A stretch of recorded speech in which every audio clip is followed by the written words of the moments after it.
Thank you very much, Danielle. Somebody asked me, how many friends do you have in the 1975 graduating class? And I said, none. And I'm a very friendly person, okay? And I've taught a lot of students too, but the reason is I'm one of the unique University of Winnipeg graduates. I never attended university full-time. I came in the summers, took courses, and I took courses at nights in the winter. Because when I graduated from high school, they closed Teachers College, and I always wanted to be a teacher, so I went to the University of Manitoba in a new program called Education 1A, and it was in the Faculty of Education, and we were called the Mickey Mouse class. And after 1 year, you could teach kindergarten to grade 6, okay, which I did. But I knew if I wanted to make any more money, I needed an education at university, and I lived in St. James in an apartment block. It was really easy to come down Portage Avenue to this university on the bus, which is what I did. But because I was working full-time, I came at night, took courses, and I took courses in the summer. And that's why it took me quite a long time to get my degree, but I'm very happy that I did. So every class that I took had different people in it.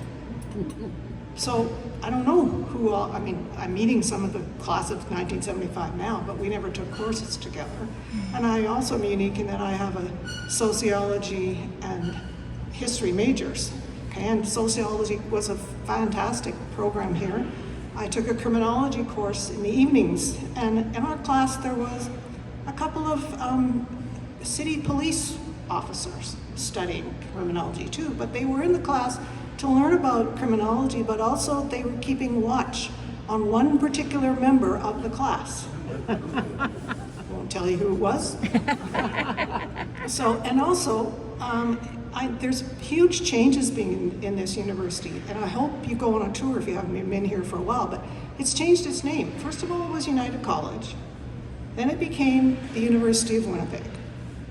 Then it became U Winnipeg, and for an English teacher, I have a problem with that.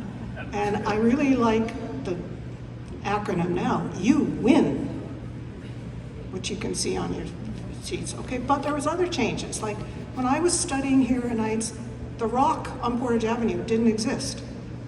The Duckworth Center wasn't built. Never mind the Recplex. And childcare? Who ever heard of childcare in the 60s? And there's a huge childcare daycare here now, which is great. Okay, and all kinds of changes. And Tony's wasn't open in the evening. So you couldn't get anything to eat here.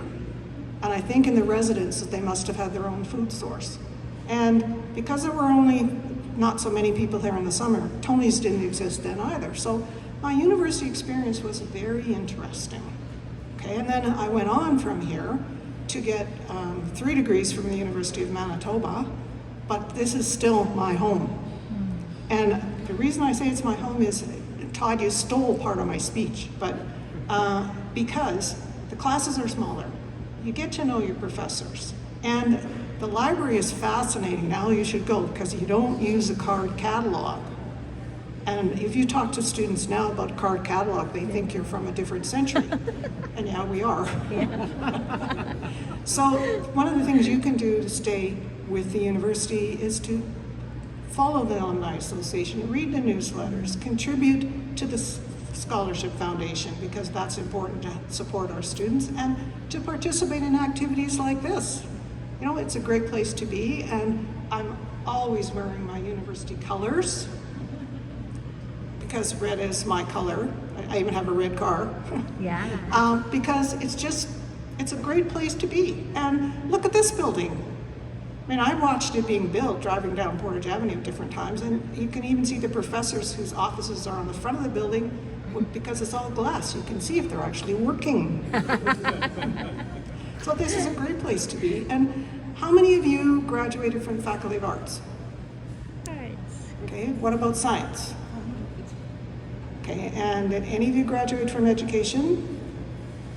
From here? Okay, because that faculty didn't exist when I was studying here. And in my, how many of you were on Westman teams? Okay. Good. How many of you are on student council? Student council. Okay, that's great. How many of you were on the alumni council? Good. All right. See, talk to people at your tables about those kinds of things, because that's also another way that you can actually get involved in the university and spread the word. This is a good place to get a solid education. And security's been built up at the university now, because when we were studying here, no doors were locked until the end of the night, okay? But we live in very different times, and this is still a great place to get educated. And you develop friends here, like Todd and Danielle. And the only reason I've left my 5 commitments here at the university is because when you're a regent, you can only serve 2 3-year terms. And so I've done my 6 years. I have to take a year off before I can think about becoming a regent again. Same happens with the Alumni Association. When you're on the Alumni Council, you can only be for so many years before you have to take a break. So I'm taking a break, and you know what? I'm having a great time. Yeah. So enjoy your lunch.